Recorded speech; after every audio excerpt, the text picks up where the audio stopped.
everyone. Today we're going to make a reaction to the evolution of the Hulk.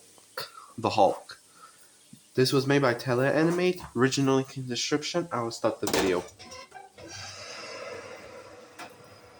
Bruce Banner was just your everyday super genius scientist. Then he was exposed to gamma radiation, and now in anger, he becomes the lovable, monstrous Green Hulk. This is his live-action evolution, animated.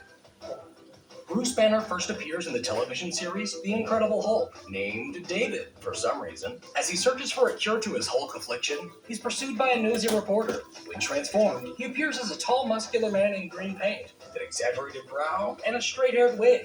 After the series, this Hulk would appear in 3 TV movies. In the first, the Hulk teams up with Thor to battle some generic bad guys, and also attempts to make way for a Thor spin-off series, which never happens. The sequel features a now bearded David Banner, although his beard disappears when he transforms. Together with Daredevil, they take on the crime boss Kingpin, while also trying to create space for a Daredevil spin-off series, which also never happens. In the final film, we see Banner tracking down a spy agency.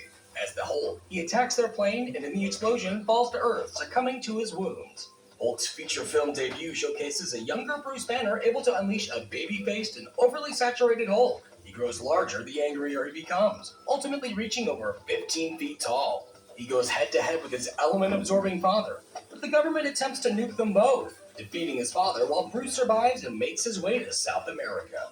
The MCU reboot opens in South America, where a new Bruce Banner is being hunted by the government.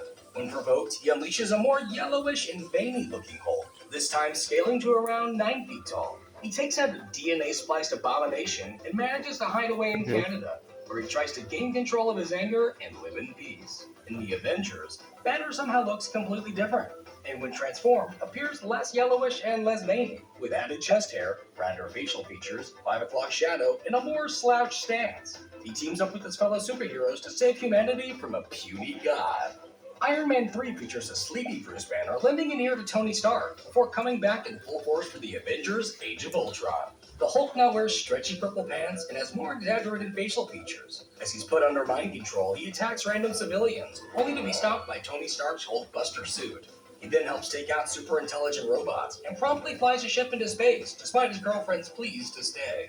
In Thor Ragnarok, the Hulk is now living on the junk planet of Sakaar, sporting a new haircut, an upright stance, and more human facial features. He dons shiny gladiator armor to fight Thor, then agrees to help save the Asgardians from Thor's sister and her pet wolf. They then head back to Earth on their ship.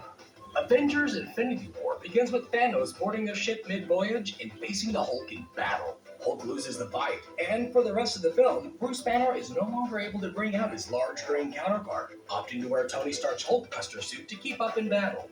So how will the Hulk appear in the next Avengers? Maybe a mohawk and leather jacket? Or maybe She-Hulk will take his place. That is, if she hasn't been snapped away by Thanos. Thank you for liking the video. Goodbye.